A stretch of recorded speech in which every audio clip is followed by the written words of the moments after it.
Hi there, my name is Patrick. In this presentation, I'll be discussing on macroeconomics, industry, and competitors analysis with key focus on Mastercard in the financial industry. So sit back, relax as I take you through this slide. Starting with the organization overview, Mastercard is a multinational organization and of course remains a global leader in the financial service sector.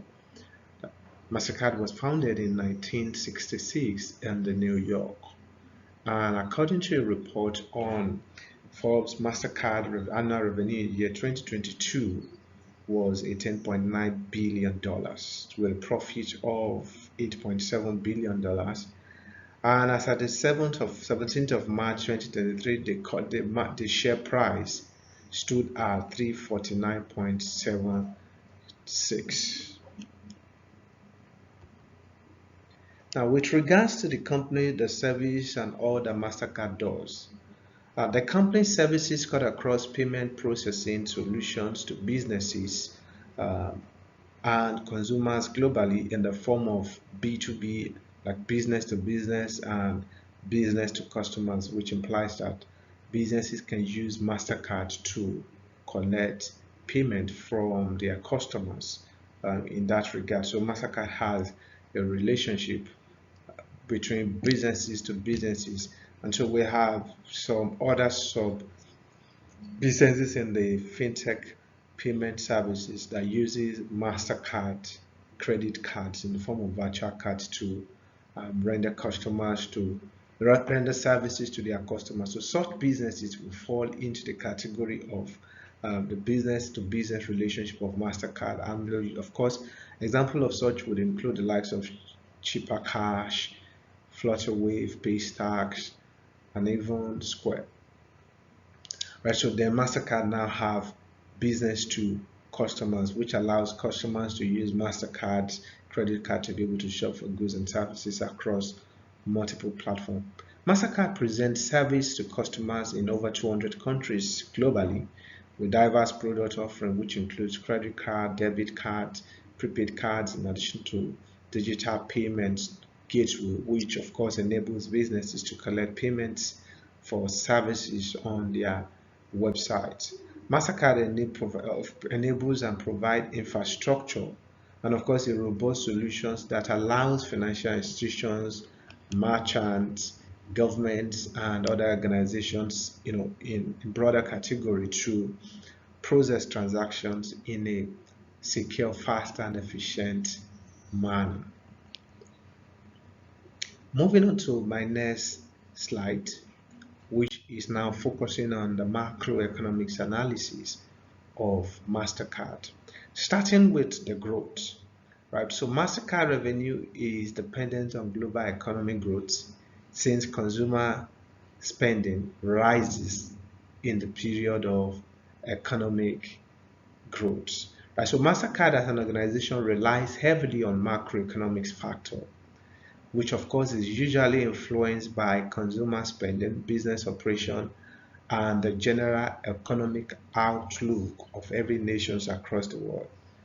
So, like I've said, economic growth is a very important factor in that regards. So essentially, Mastercard revenue is hinged on the level of growth that is recorded in every economy. The higher the spending power of the consumer, the higher the revenue Mastercard will be generating. And of course, the spending power of the consumer is dependent on the growth of the economy or the market where Mastercard is operating. For example, analyst projection after COVID-19 pandemic suggests that global economy is bound to experience recovery after the pandemic in 2020. Right, so we're expecting that the economy of the world will start growing back in 2021, which would of course increase the spending power of the consumers. We're expecting that the more the economy is open, businesses start resuming back, more people get employed, more money is put in the hands of members of the public, and then they can use Mastercard for shopping, which will of course bring more revenue to the organization. However, The war between Russia and Ukraine impeded that projection because nobody envisaged that such would happen, which then gave a setback to global economy in that regards, especially with a couple of sanctions levied against Russia, Russia withholding its um, goods or sales to all of those other countries. Right? So that brought a little more hardship to what is currently on ground as a result of the COVID-19 pandemic. Moving on to foreign exchange rates. Interest rate is one of the monetary policies used by government across the world to manage inflation. As this is usually seen every month, forex traders and financial analysts wait for the U.S. Treasury to release the interest rates and, of course, what their trajectory regarding monetary policies. So this is also applicable in Nigeria, the CBN playing a crucial role in that aspect. So the interest rate has significant um, impact in that regard. So while interest rate on itself is a crucial factor when it comes to determining what uh, what will be the going rate or the going price um, of goods and services in the country. I beg your pardon, I was saying foreign exchange. I was actually speaking about interest rates. Right, so interest rate is one of the is a crucial factor in determining the prices of goods and services, the spending and borrowing power of the public, especially when uh, the public and, of course, other organizations, especially when seeking financial, when trying to get and borrow money from the financial institutions, from the bank. And so all of these together, all of this, the higher the interest rate, the lower the purchasing power of the consumer. And this would, of course, will certainly impact the revenue of Mastercard. So when the economy experience lower interest rate, people have more tendency to borrow. It means they will have more money in their hands. The more money they have, the more they are likely to spend, which then allow Mastercard to grow its revenue. Now, going back to foreign exchange rate. Now, considering the influence of the US dollar over other economy in the world, uh, in addition to the fact that Mastercard operates globally. So the growth of USD over other currencies means that prices of goods and services in those economies will rise on account of the exchange rate. And I could remember, for example, in Nigeria, in the time when $1 equal to the time one naira equal to, say, 200, $1 equals to 200 naira, and Nigerians were more interested in shopping abroad using Mastercard to buy things on platforms like eBay, Amazon, AliExpress. However, currently $1 is 750 naira. A lot of people have stopped using that option, and it has even become almost impossible to secure that dollar in the Nigerian currency. So it means that the revenue that Mastercard is likely to generate on account of its uses in the Nigerian society would have reduced drastically. Consequently, revenue and profit will contrast when the USD gains strength over other currencies in the world, especially in the market where Mastercard is operating, thereby affecting the profitability of the business. Another key factor is regulatory requirement. Now, for an organization that operates in over 200 countries, it means that the organization needs to be able to stay in compliance with every regulations that emanate out of those countries. Organizations are essentially subject to regulatory requirements of the industry where they operate, which in most cases varies from country to country.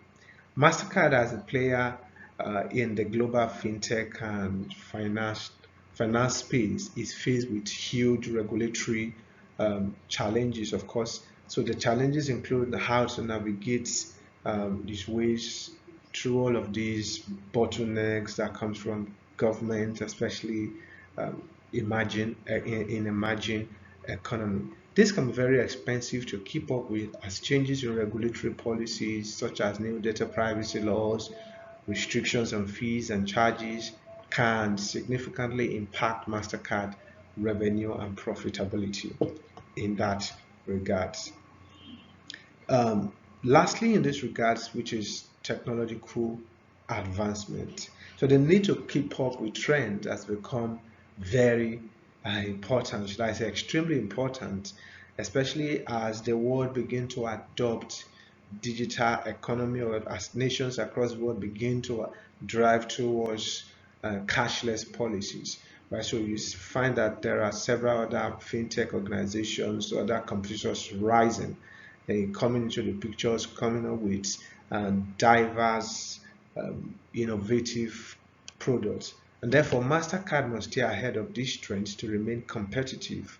The growth of mobile payments, blockchain, and other emerging technology has brought in a new dynamism, which require that MasterCard must continue to adapt its business strategies, as failure to do so uh, could reduce its competitive advantage and ultimately impact its revenue generation. Industry analysis. Starting from diversification to digital payment, which is something that the industry is currently experiencing. The digital payment industry has become extremely competitive as governments across the world drive towards cashless policies or cashless economy, as I earlier stated. Regulatory requirements are changing and consumers' preferences, behaviors are on a constant evolving trend, especially as blockchain, cryptocurrency now plays a pivotal role in the payment industries. Consumers are now turning to cryptocurrencies to complete payment for goods and services. And so the following describes some of these key industry trends and factors that has influenced MasterCard performance in recent years. And just the first point I'll be starting with is diversification to digital economy, which is of course designed to enable Mastercard reposition its business to be able to take advantage of the trend. Payment for goods and services has taken a new dimension. COVID-19 pandemic has gradually reduced the usage of cash and check for payment. Businesses now relies on digital payment solutions to enable their customers complete transactions while interacting with goods and services. And so, a lot of things are now being done online. The traditional banking system is having reduction in terms of the rate at which customers walk in to carry out transactions. People now rely on POS. They rely on, completing transactions with their mobile phones and using their credit card on e-commerce platform. And so digital payment is a new trend, and as preferences for contactless payment increases, Mastercard has responded to this trend by investing in digital payment solutions like Masterpass and launching new products like Mastercard Click to Pay. And of course, recently, sometimes around last month, Mastercard released a Bitcoin payment card, virtual card. Now, so this allows people to be able to use Bitcoin to complete payment rather than using a card that is domiciled in a certain currency, perhaps USD or the local currency in the country where it has been used. Right. So aggressive competition. Now, this is another thing that is plaguing the financial industry. The payment industry has other big players like the likes of Visa, American Express, Discovery, PayPal. You have Flutterwave coming into the picture, currently worth about $3 billion. You have the likes of Paystack, the likes of Square, several other ones coming into the picture, and we are currently building another one called LevelPay. Now, so all of the fintech industry, or should I say the digital payment industry, is witnessing aggressive competition. A lot of players are coming in with different innovative products to be able to compare. They are challenging Mastercard. The companies offer similar all of these companies offer similar payment solutions and are pushing the boundary through innovative solutions to stay ahead of the competition. And so therefore Mastercard must continue to differentiate itself through innovative product and service deliveries that would ensure that customers have excellent experience every time they are interacting with Mastercard solution. Another key industry analysis is in terms of the regulatory environment. And so the payment industry is one of the most regulated space globally, as countries have different regulatory requirements that every organizations operating in the space must stay in compliance with. They need to keep updated with policy changes across board, cannot be overemphasized as it can impact organization profit and even expose a business to breaches that may disrupt operation. For instance, the likes of Binance and several other cryptocurrency platforms, they're facing litigations in the US for one regulatory breaches or another. Even FTX, the CEO is currently going through jail term on account of these regulatory issues. And so they need to stay ahead of it, to stay informed and continue to liaise with regulatory authorities. Cannot be overemphasized if the business really intends to gain a competitive advantage in the fintech industry, right? Because in recent time we've seen some digital payment solution collapse because they were unable to keep up with regulatory diversity. For example, new data privacy laws and restrictions and all of these, they are something that is very crucial. So we have diversity and regulatory framework, which the Europe have their own, the US and countries in the world, even in Nigeria, there are certain boundaries that cannot be crossed, right? So all of these are very challenging and very important that Mastercard stay on top of. Another key factor is technological advancement. The digital payment is rapidly evolving, and payment processing companies like the likes of Mastercard, they need to stay ahead in order to remain on top of it. And so we've seen that a lot of organizations are leveraging on technologies to be able to come up with new products. Right, so we are now beginning to have product that is not dealing with card, that is not dealing with any form of local, that is not restricted to local currency at all, and that is not confined to the usage of the USD in order to be able to process transaction. Now, so these are boundaries that the world has not envisaged that anybody will be trying to cross before. And one of the key factor that is controlling the industry is blockchain. Right, so blockchain is reshaping the payment industry, and Mastercard must stay on top of this, right? So that's one of the key analysis, the key factor that is driving the digital payment industry. And so therefore Mastercard has invested heavily in these areas in order to be able to to stay ahead of others in these regards. Globalization, that's another key factor. Operating businesses globally requires a deep understanding of the cultural diversity, legal and political landscape, especially looking at it from the perspective of using the PES2 framework. For instance, the Nigerian economic environment usually witness a sort of shift or a touchdown on economic activities when during the period of election. So you find that the year of election in Nigeria, economic growth is always very slow. Government stops spending. There's more concentration on what will the new government be bringing on board. Usually during that period, the entire USD in the market is mopped up by politicians, so it becomes difficult for citizens to be able to lay their hands on foreign currency that they can now use to buy, to shop for things or to complete payments on international platform.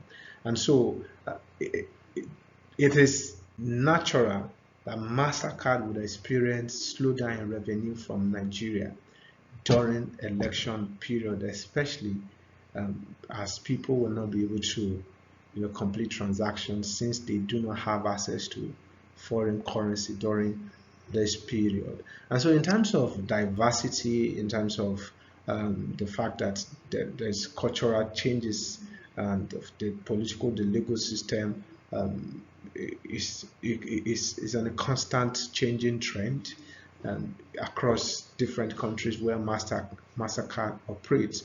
And so the business must continue to analyze this environment using macroeconomics framework like PES2 in order to successfully navigate through each of these unique environments. Looking at the competitors' analysis of Mastercard, uh, in recent time we've seen, or majorly we can say that the competitors of Mastercard are revolves around the likes of Visa, American Express, PayPal, Flutterwave, Alipay, Square. You have the likes of JP Morgan Chase playing a crucial role inside of that payment industry, the likes of HSBC, Barclays Bank. All of these are major players in the digital payment industry or in the card processing industry. But one of the unique advantage that Mastercard has over the likes of American Express, um, HSBC, JP Morgan Chase is the fact that Mastercard operates more globally in nature than the rest. And so it is undoubtedly that every business faces direct or indirect competition. And since Mastercard operates in the payment industry, competition has been very intense. So therefore, the following describe some of these notable competitors that Mastercard faces. Number one competitor to Mastercard is Visa. Visa, just like Mastercard, has its presence in over 200 countries and territories globally and practically does everything that Mastercard is doing. And so Mastercard must continue to study what Visa is doing, must continue to continue to form new alliances in order to break into new market, especially the emerging market, as there are a lot of opportunities there to solidify his reign, to solidify his territory or his growth in those markets. So Mastercard must continue to look at what Visa is doing differently and come up with something much more better. Another crucial competitor in this regard is American Express. American Express is a financial service company that provides or that offers payment, travel, and expense management solutions to businesses and consumers. So this company is also known for its premium credit card and reward programs. So Mastercard uh, doesn't do much of reward programs. However, American Express competes strongly with Mastercard in the aspect of credit card offering, credit card debits, postpaid cards, or even or prepaid cards, especially within the American market. So they stand as a strong competition to Mastercard, and Mastercard must continue to, analyze how things is working out from their end to be able to stay on top of this aspect. PayPal is a digital payment company that also have its presence in several other countries in the world, likes of China, likes of Alibaba, AliExpress relies heavily on PayPal. African markets, so at some point, depend heavily on PayPal to be able to complete transactions, especially when shopping outside the country. Right. So personally, I've relied on PayPal at some point to complete transaction. Right. So however, these transactions are now being completed, can now be completed with Mastercard. And so one of the unique advantage of using PayPal over Mastercard that I've seen in recent time is the fact that PayPal provides you an additional guarantee. Right. So if I complete payments on e-commerce platform using PayPal as against using Mastercard. So, however, in the midst of using PayPal, there is still a form of interaction with Mastercard. But however, you have the option of choosing between Mastercard and PayPal and Visa card if you're using PayPal.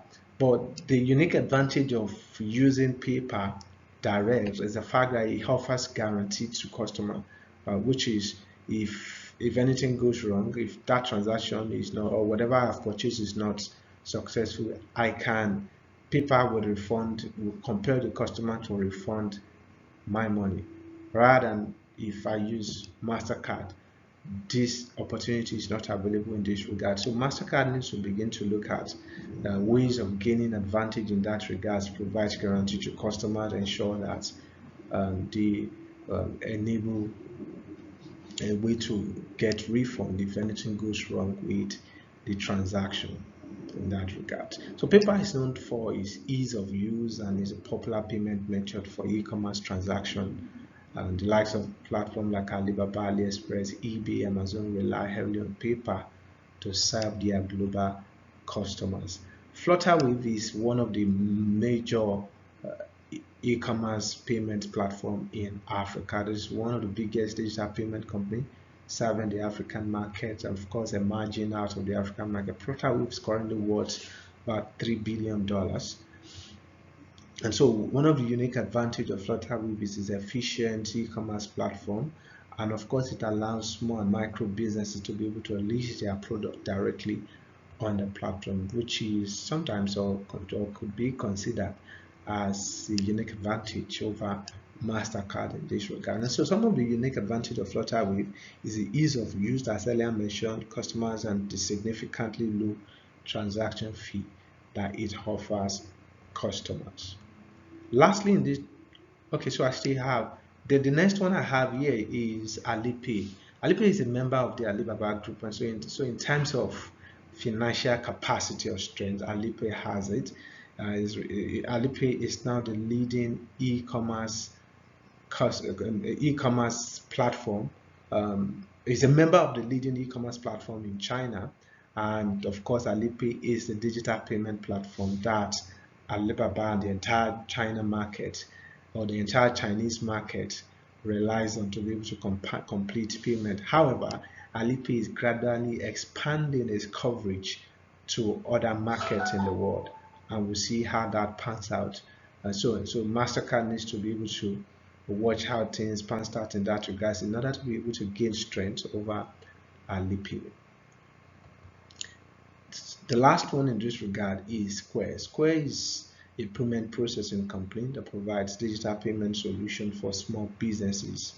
And so one of the things that we have seen Mastercard do in recent time is to form alliances with some of these new companies. And so what Mastercard does is to go into partnership, have alliance such that it provides underlying infrastructure for these other company to grow. And this is something that Mastercard has seen or can, or should I say, copy from Visa and the likes of other payments processing company.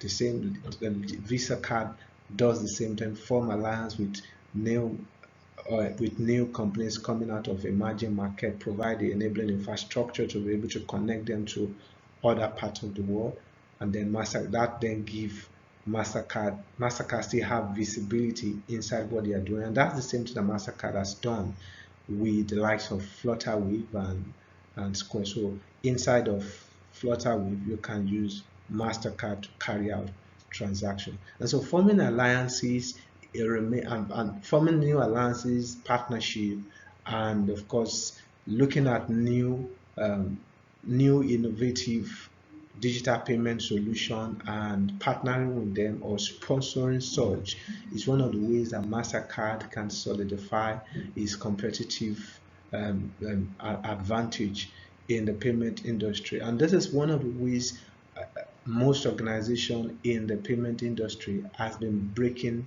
has been gaining strength over one another. So alliances remains a very crucial aspect of the competitors analysis in the payment industry. And so this is something that every of Mastercard's competitor has done heavily. Recommendations, research and innovation. The following are my recommendations based on the macroeconomics and industry analysis, as well as the competitor analysis that have earlier that I've spoken about so far. And the first one is research and innovation. Mastercard needs to stay innovative by investing in research and development to be able to come up with innovative technology that will help to gain competitive advantage. And so some of these includes exploring new payment methods such as mobile payments, leveraging on the blockchain, like the way Mastercard has now produced a Bitcoin-backed credit card, virtual cards, and developing new partnership with emerging fintech companies. So this is one of the ways Mastercard can, develop its competitive advantage in the payment industry. And in terms of market coverage, so in continuous expansion to market across the world, and of course integrating with more merchants, because essentially the more platform where users can use their card or spend their money, the more Mastercard would continue to be relevant. And so expanding market coverage, forming alliances or integrating with more merchants that is relevant in the global space would help to make Mastercard to grow its revenue. This includes countries in Africa and Asia where mobile payments are becoming increasingly popular. Other one is collaboration. Mastercard should continue to form strategic alliances and partnerships, as I've earlier stated, with other companies in the industry to expand its reach and offer more comprehensive solutions to customers. And so even though Mastercard may not be able to go into some countries, but partnership or partnering with organizations in those countries would come at a significantly low cost and still give Mastercard presence and still allow them to generate revenue from that same market. And so this such partnership includes working closely with the bank in those markets, retailers, merchant, fintech companies, as all of this will help to achieve seamless communication and make transaction a lot easier, faster, and cheaper for the end users. Customer experience. Priority should be given to customer satisfaction by ensuring that multiple channels of communication is provided to handle or manage queries from customers. And some of this should include offering reward, secure transaction, developing mobile application that has that helps to enrich the overall customer experience or customer journey when completing transactions. And most importantly, Mastercard will need to continue to revamp and develop its fraud detection and prevention system such that people don't lose their money when using Mastercard. Sustainability. Priority should be given to sustainability and, of course, more social responsibility should be adopted in Mastercard's operation. So this includes reducing carbon footprint, supporting diversity and inclusion in the workforce, and investing in social initiatives. Making sure that every members of the society feels the presence of the company, especially in things that the society consider to be very valuable. Investment in amusement parks, sponsoring shows that consumers appear to be in love with. So these are some of the ways that Mastercard can maintain its dominance or relevance in the payment space. And these are the references used in completing this presentation. The second reference. In conclusion, Mastercard performance is heavily influenced by macroeconomic factors and the need to constantly stay ahead of market trends by maintaining high level of innovations in its product offering.